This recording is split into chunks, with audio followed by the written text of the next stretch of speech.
My husband installed spy cameras in our home and shared the footage online. I threw him out and never looked back. 3 years later, he's stalking me across the country, pleading for another chance. Even in the first week of dating, I hated every little thing my husband did. He was obnoxious, unkind, and painfully unfunny. One time, he hacked into my email and canceled a job interview for my dream job. And when I called my mom to tell her what happened, she just said, "Okay, did you thank him for what he did?" You see, I come from a family of arranged marriages. Divorce is basically equated to murder. So in their eyes, my husband could do no wrong. And because he knew I was completely alone and forced to be with him no matter what, he took full advantage of me. He refused to ever throw anything into the trash because that was a woman's job. I wasn't allowed to wear clothes or listen to music that he didn't approve of. And for the most part, I was able to tolerate this since it was nothing I didn't expect anyway. But there was one part of his routine that I hated the most. Every weekend, he'd take a flight to Arizona and do snow with his friends. He swore he wasn't addicted. But one day I logged onto my bank account to see that he had completely drained half of my savings account. I wasn't even angry, just extremely upset, because I knew that if I even tried to talk to anyone about this, they would take a side. For years, my life was filled with threatening texts about collecting debt, my husband's constant beachiness from withdrawal, and random spurts of violence. I practically walked around looking like a zombie every day. And it wasn't until 2 years later that something actually changed, because that's when my grandmother came over. We had her necklace stored on her mantelpiece. It was one that my late grandfather gave to her, and it reminded her of him while he was in the Soviet War. Not to mention it was worth thousands. So when we couldn't find it, adrenaline filled my body. That's when my sorry excuse for a husband came home. Honey, have you seen my grandmother's necklace?" I asked with urgency. He plastered a boyish half smile on his face.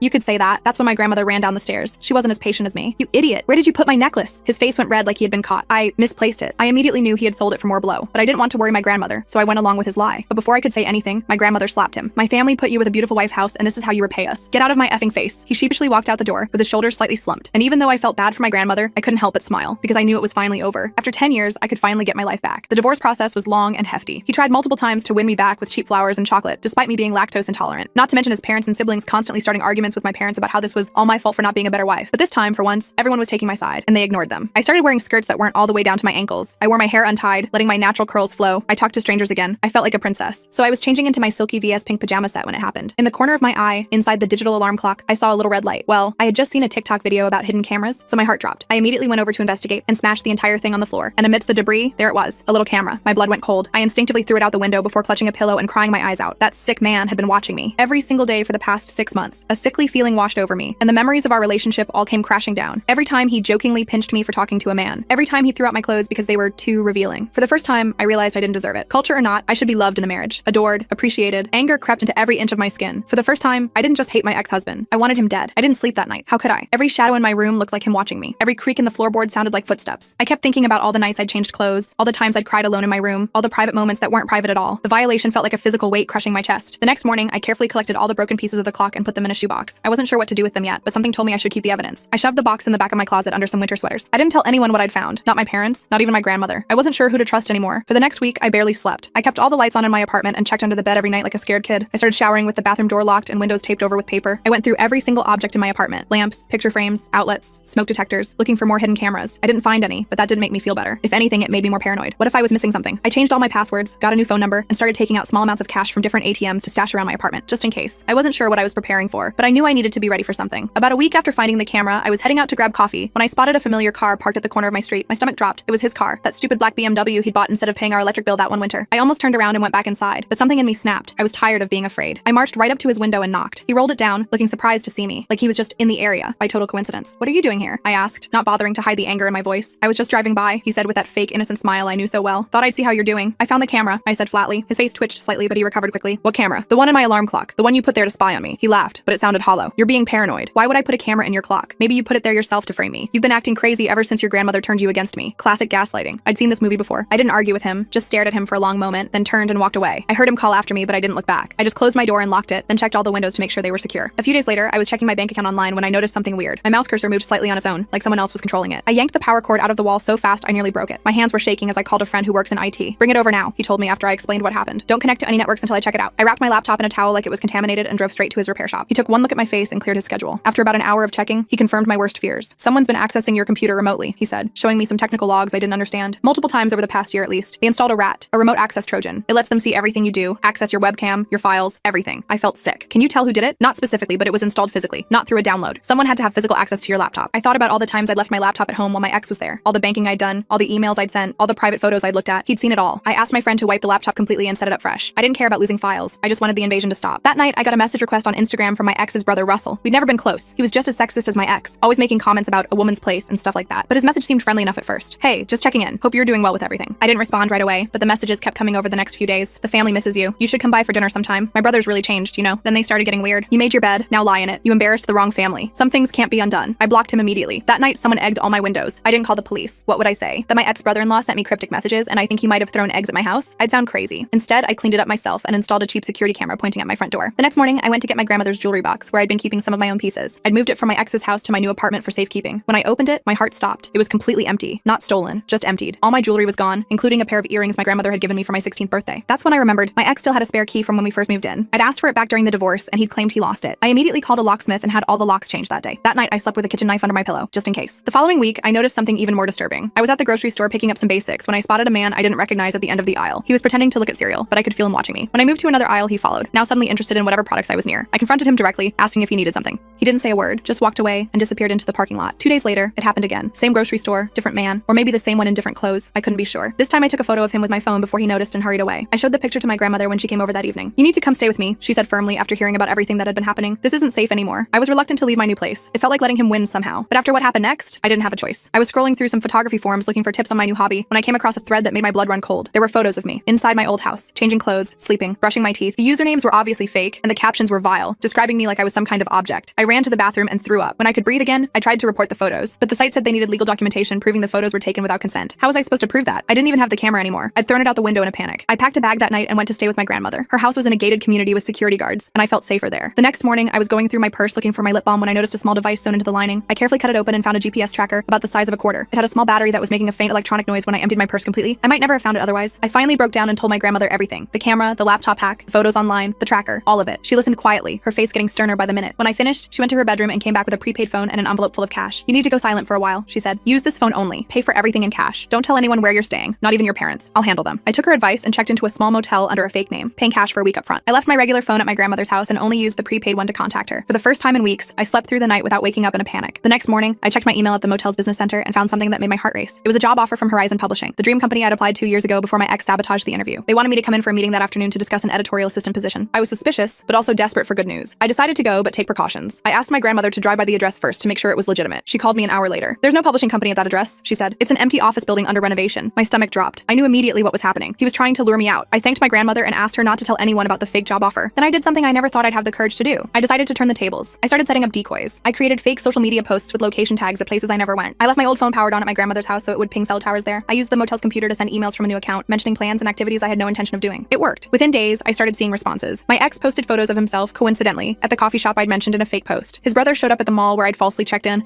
I even spotted one of their friends lurking outside a movie theater I'd said I was going to. Each confirmation of their stalking made me more determined. I wasn't just going to escape, I was going to fight back. My grandmother called to tell me that my ex's family was having a gathering that weekend. She'd heard about it from a mutual friend and thought it might be an opportunity. I wasn't sure what she meant until she explained her plan. "I'll tell them I need to speak with them about returning some family heirlooms," she said. "While I'm keeping them busy, you can check his old room at his parents' house. If he's keeping evidence anywhere, it would be there." It was risky, but I agreed. My grandmother was incredibly convincing when she wanted to be. She called my ex's mother and spun a story about wanting to make peace and return some family items that had been mixed up during the divorce. His mother, always concerned with appearances, readily agreed. The day of the gathering, I wore a headscarf and glasses as a simple disguise. My grandmother walked in the front door, carrying a box of random household items we'd collected. While everyone was distracted in the living room, I slipped in through the side door she'd left unlocked for me. I knew where his old bedroom was from previous family visits. It looked untouched, like a shrine to his high school days. Trophies, posters, the whole thing. I searched quickly but thoroughly, checking under the mattress, inside books, behind furniture. Nothing. I was about to give up when I noticed something odd about the floor near his closet. One of the floorboards seemed slightly raised compared to the others. I carefully pried it up and found a small hidden compartment. Inside were several flash drives, a notebook, and a stack of photos of me, all labeled and dated. I grabbed everything and stuffed it into my bag. As I was leaving, I heard voices coming toward the hallway. I ducked into the bathroom just as my ex and his cousin walked past, talking about some sports game. I waited until they returned to the living room, then slipped out the side door and texted my grandmother that I was clear. Later that night, we went through everything I'd found. The flash drives contained thousands of photos and videos from the hidden cameras, not just from the alarm clock, but from all over our old house. The notebook was even worse. Detailed logs of my daily activities, who I talked to, what websites I visited, even what I ate. There were scripts written out for conversations, planning exactly what he would say to manipulate me in different situations. But the most shocking discovery came when we found emails between my ex and a woman named Kayla. From the messages, it was clear they were engaged. He had been planning a wedding while still terrorizing me. There were messages where he complained about me to her, painting himself as the victim of a crazy ex-wife who wouldn't leave him alone. I felt sick, but also determined. This woman deserved to know who she was really marrying. I created an anonymous email account and sent her copies of everything. The photos he'd taken without my consent, the stalking logs, the scripts for manipulation. I included a simple message. "This is who you're planning to marry. I'm his ex-wife. This is what he did to me. This is what he'll do to you." I didn't expect to hear anything back, but a week later, I saw on social media that their engagement was off. That same night, my ex showed up at my grandmother's gate, clearly hammered, screaming my name and demanding to be let in. The security guards called the police, but they just gave him a warning and sent him home in a taxi. No arrest, no real consequences. The next week, I received an official-looking letter from a debt collection agency claiming I owed over $30,000 for a loan I never took out. The paperwork had my signature on it, or at least a very good forgery. I immediately realized what had happened. He had opened credit in my name years ago, probably to fund his substance habit. My grandmother didn't hesitate. She hired a lawyer, a tough, no-nonsense woman named Teresa, who specialized in identity theft and domestic abuse cases. We started gathering records, bank statements, credit reports, everything we could find to prove the fraud. That's when Teresa made a breakthrough. She discovered that my grandmother's necklace had hadn't been pawned as we thought. It had been sold on an underground marketplace. The listing was linked to an account that matched my ex's email address pattern, and that account was still active, still using the same IP address. With this evidence, we were finally able to file for a restraining order. The judge granted it immediately, ordering my ex to stay at least 500 feet away from me and my grandmother at all times. We also filed a lawsuit for the identity theft, the stolen jewelry, and the emotional distress from the stalking. The day of the court hearing, my ex showed up in a cheap suit that still had the price tag partially visible on the sleeve. He tried to charm the judge with his boyish smile and casual jokes, acting like this was all just a big misunderstanding between exes. Then Teresa presented the evidence. The hidden camera footage, including frames where his reflection was visible as he set it up, the GPS tracker with his fingerprints, the forged loan documents, the online marketplace listing for my grandmother's necklace, traced directly to his IP address. The courtroom went completely silent. His mother started crying quietly in the back row. Kayla, his ex-fiancée, was there too. She'd come to support me after we'd connected. She just stared at him with pure disgust. The judge didn't hold back. She granted everything we asked for: a permanent restraining order, full financial damages, and an order for him to return all stolen money and property. She also referred the case to the district attorney for potential criminal charges related to the identity theft and invasion of privacy. As we left the courthouse, I felt lighter than I had in years. My ex tried to approach me in the parking lot, but a court officer stepped between us, reminding him of the restraining order. He looked pathetic, standing there with his shoulders slumped, watching as I walked away. A few days later, my phone rang from an unknown number. I didn't answer it, but the caller left a voicemail. It was my ex, using a burner phone, begging me to drop the charges, saying he changed, that he loved me, that he'd do anything to make it right. I didn't call back. Instead, I wrote him a letter, just one sentence. You could have had peace. Instead, you chose war and lost. I mailed it to his parents' house where he was staying, then deleted all the tracking decoys I'd set up, closed my fake social media accounts, and started the process of legally reclaiming my name. My first therapy session was the following week. I sat in the waiting room, nervously flipping through a magazine, wondering if I was ready to talk about everything that had happened. The therapist, a kind-faced woman named Dr. Patel, welcomed me into her office and asked why I was there. I'm reclaiming my life, I told her, and I need help processing what happened so I can move forward. For the next hour, I shared pieces of my story. Not all of it, that would take many sessions, but enough that she understood the scope of what I'd been through. She didn't judge or minimize my experiences. She just listened and validated that what had happened to me was not normal, not okay, and definitely not my fault. Recovery isn't linear, she told me at the end of our session. There will be good days and bad days, but you've already shown incredible strength by getting this far. As I walked out of her office, the sun hit my face, warming my skin. I felt my natural curls bounce freely around my shoulders as I walked to my car. For the first time in years, I smiled. Not because life was perfect, but because it was mine again. Completely, unquestionably mine. But my journey wasn't over yet. I still had to face the aftermath of everything that had happened, and I knew my ex wouldn't give up easily. The war might have been won, but there were still battles ahead. And this time, I was ready for them. I was right about the battles ahead. About a week after my first therapy session, I found a letter in my mailbox with no return address. Inside was a photo of me entering Dr. Patel's office, taken from across the street. Nothing else, just the photo. My hands started shaking immediately. The message was clear: I'm still watching you. I called Teresa right away and sent her a photo of the letter and envelope. She told me to document everything and bring it to our next meeting. I also called my grandmother, who insisted I stay with her again. I didn't argue this time. That night at my grandmother's house, I couldn't sleep. Every noise made me jump. Around 3 a.m., I heard a notification on my new phone. It was an email from an address I didn't recognize. You think you've won? This is just beginning. I took screenshots and forwarded everything to Teresa. The next morning, my grandmother found me passed out at the kitchen table, surrounded by coffee cups. I'd been too afraid to sleep. She took one look at me and made a decision. We're installing a security system, she announced. The best one we can get. 2 days later, her house was fitted with cameras, motion sensors, and an alarm system that connected directly to the local police. It cost a fortune, but my grandmother didn't even blink at the price. Your safety is worth every penny, she said. I started noticing a black sedan parked across from my grandmother's community gate. Same car, different spots, always just far enough away to be legal. I took photos every time I saw it and sent them to Teresa. She added them to our growing file of evidence. Then things escalated. My parents called in a panic one evening. Someone had broken into their house while they were out shopping. Nothing was stolen, but all the family photos that included me had been taken out of their frames and arranged on their bed. The police came, took statements, but basically shrugged it off as a weird but not technically threatening incident. I felt sick. He was sending a message. He could get to me through my family. Teresa filed for an extension of the restraining order to include my parents and grandmother. The judge granted it immediately. About a week later, I was helping my grandmother with groceries when I noticed a small package on her doorstep. No shipping label, just a plain brown box. My stomach dropped. I told my grandmother to stay back while I carefully opened it outside. Inside was my grandmother's necklace, the one my ex had sold months ago. It was broken in half. I called Teresa again. She was getting used to my panicked calls by now. This is good, she said, which confused me until she explained. He's violating the restraining order. We have him on camera delivering the package. This is exactly what we need. The police were less enthusiastic when they came to take the report. We'll look into it, one officer said, but I could tell from his tone that it wasn't a priority. They took the broken necklace as evidence and left. That night, I had my worst panic attack yet. I couldn't breathe, couldn't stop shaking. My grandmother called Dr. Patel, who talked to me over the phone until I calmed down. She suggested I start keeping a journal, not just to document the harassment, but to process my feelings about it. So I did. I wrote everything down, every scary moment, every flashback to my marriage, every emotion I felt. It was painful, but somehow freeing. I started bringing my journal to therapy sessions, using it as a starting point for our conversations. 3 weeks after the necklace incident, I got a call from Teresa. We've got him, she said. The police had finally reviewed the security footage and identified my ex dropping off the package. They issued a warrant for his arrest for violating the restraining order, but when they went to arrest him, he wasn't at his parents' house. He wasn't at his job. He seemed to have disappeared. Part of me was relieved, but mostly I was terrified. If I couldn't see him, I couldn't know what he was planning. Then my grandmother's neighbor Carl stopped by. He was this retired guy who spent most of his time gardening and watching the neighborhood. There's been a guy sleeping in his car down the block, he told us. Been there 3 nights now. Thought you should know. My grandmother called the police immediately. They found my ex in the car with binoculars, a camera with a telephoto lens, and printouts of my daily schedule. They arrested him on the spot for violating the restraining order. I thought that would be the end of it. He'd go to jail for a few months, and I'd have time to rebuild my life without looking over my shoulder. But 2 days later, he was out on bail. His parents had paid it, of course. The conditions of his release included an ankle monitor and strict orders to stay away from me and my family. That's when I decided I needed to take more drastic action. I couldn't live like this anymore. Jumping at shadows, afraid to go outside, constantly looking for threats. I talked to my grandmother about moving away, maybe to another state where he couldn't find me. She surprised me by agreeing immediately. I've been thinking the same thing, she said. I have a sister in Colorado who's been asking me to move closer for years. We could both go. The idea of starting fresh somewhere new was both terrifying and exciting. I'd have to leave my job, my friends, everything familiar, but I'd also be leaving the fear behind. We decided to keep our plans completely secret, telling only Teresa and Dr. Patel. Over the next month, we quietly prepared. My grandmother put her house on the market but told everyone it was because she was downsizing. I gave notice at my job, claiming I needed time to focus on my mental health. We sold or donated most of our belongings and packed only what we absolutely needed. The night before our planned departure, I couldn't sleep again. I kept thinking I heard noises outside. Around 2 a.m., I got up to check the security cameras on my phone. What I saw made my blood freeze. My ex was at the gate of the community, arguing with the security guard. The ankle monitor was nowhere to be seen. I woke my grandmother and called the police. They arrived within minutes, but my ex was already gone. The security guard said he'd left when he couldn't get in, heading east on foot. The police searched the area but found nothing. We decided to leave immediately instead of waiting for morning. We threw our remaining bags in my grandmother's car and took off at 3:30 a.m., driving west instead of east to throw off anyone who might be watching. I kept checking the rearview mirror, expecting to see headlights following us, but the road behind us stayed dark. We drove straight through, stopping only for gas and bathroom breaks. My grandmother was a machine, refusing to stop for the night despite my concerns about her driving so long. "I'll sleep when we're safe," she kept saying. 20 hours later, we pulled into her sister Aunt Donna's driveway in a small town outside Denver. The mountains rose in the distance, beautiful and imposing. Aunt Donna was waiting for us, concern etched on her face. She hugged us both tightly and ushered us inside without asking questions. I slept for nearly 15 hours straight, the exhaustion of the drive and months of fear finally catching up with me. When I woke up, I felt disoriented but strangely peaceful. The air was different here, cleaner, crisper. The sounds outside the window were unfamiliar but not threatening. Over the next few weeks, we settled into a routine. My grandmother and Aunt Donna reconnected like no time had passed, staying up late talking and looking through old photo albums. I found a job at a local bookstore, nothing fancy, but it paid the bills and surrounded me with books, which had always been my comfort. I also found a new therapist, a woman named Lane who specialized in trauma recovery. She helped me understand that what I was experiencing was PTSD, and that my reactions, the hypervigilance, the panic attacks, the nightmares, were normal responses to abnormal situations. Recovery isn't about forgetting what happened, she told me. It's about learning to carry it differently. I started making small steps forward. I joined a hiking group that met on Saturdays. I took a pottery class at the community center. I made a friend named Jessie who worked at the coffee shop next to the bookstore. Normal things that felt extraordinary after years of isolation. 3 months after our move, I got an email from Teresa. My ex had been arrested again, this time for removing his ankle monitor and crossing state lines. They'd caught him in Nebraska, apparently heading west, toward Colorado, toward me. The panic I felt was immediate and overwhelming. He'd found us somehow. He was coming for me. I called Teresa in tears, barely able to form words. "Listen to me," she said firmly. "He didn't know where you were. He was guessing, and now he's in federal custody for violating the terms of his release. He's looking at serious time." I wanted to believe her, but the fear had already taken hold. I spent the next week barely leaving the house, checking locks repeatedly, jumping at every sound. Lane suggested I try something called EMDR therapy, a specific technique for processing traumatic memories. I was skeptical, but desperate. To my surprise, it helped. After several sessions, I could think about my ex without immediately spiraling into panic. I could acknowledge the danger he posed without letting it control my every thought. It wasn't a miracle cure, but it was progress. 6 months after our move, I received another email from Teresa. My ex had been sentenced to 3 years in prison for multiple violations: the restraining order, removing the ankle monitor, crossing state lines. 3 years. I read the email 5 times, letting the information sink in. 3 years of safety, 3 years to heal, to build a life, to become strong. I printed the email and taped it to my bathroom mirror as a reminder. Every morning when I brushed my teeth, I saw it. 3 years. That night, I slept without checking the locks. The next day, I went hiking alone for the first time since moving. The trail was moderate, winding through pine forest with occasional views of the mountains. About halfway up, I found a small clearing with a fallen log. I sat down, catching my breath, and realized I wasn't looking over my shoulder anymore. I took out my journal. I still kept one, though the entries were less about fear now and more about growth. I wrote about the feeling of the sun on my face, the sound of birds I couldn't name, the way the air tasted different at this altitude. Then I wrote something I hadn't been able to write before. I am not afraid today. It wasn't always true. There were still bad days, nightmares that left me gasping for air, moments of panic in crowded places, times when a man who looked vaguely like my ex would send me spiraling. But there were also good days, and they were starting to outnumber the bad ones. A year after our move, my grandmother and I bought a small house together. It had a garden for her and a reading nook for me, with windows that looked out on the mountains. We installed a security system. Old habits die hard, but we didn't check it obsessively anymore. I started dating again, cautiously. I met a guy named Frank at the bookstore where I worked. He was patient when I flinched at sudden movements, understanding when I needed to take things slowly. I didn't tell him everything right away, but when I finally did, he didn't run. He listened, really listened, and then he said, "Thank you for trusting me with your story." 2 years after our move, I got another email from Teresa. My ex was up for parole. My stomach dropped, but I didn't panic. I called her immediately to discuss options. "He's unlikely to get it," she assured me. "His behavior in prison has been problematic, but even if he does, the restraining order is still in effect, and now there's an interstate component. If he comes anywhere near you, he goes right back to prison." I thanked her and hung up. Then I went for a hike, the same trail where I'd had my moment of peace a year earlier. When I reached the clearing, I sat on the same fallen log and took out my journal. I wrote about my fears, acknowledged them, but I also wrote about my strength, how far I'd come, how much I'd survived. 3 weeks later, Teresa called with the news: parole denied. My ex would serve his full sentence. I felt a wave of relief so powerful it nearly knocked me over. That night, my grandmother, Aunt Donna, Frank, and I had dinner together to celebrate. We didn't talk about my ex or the parole hearing. Instead, we talked about Aunt Donna's garden, my grandmother's new painting hobby, Frank's promotion at work, my plans to apply to graduate school for literature. Normal things, beautiful, ordinary things. As I looked around the table at these people who loved me, who had stood by me through the darkest times, I felt something I hadn't felt in years: hope. Not just for a life free from fear, but for a life full of joy, connection, and possibility. I know my ex will be released eventually. I know the fear might never completely go away, but I also know I'm not the same person he terrorized. I'm stronger now, wiser, surrounded by people who see me clearly and love me anyway. I'm not just surviving anymore, I'm living, and that's the best revenge of all.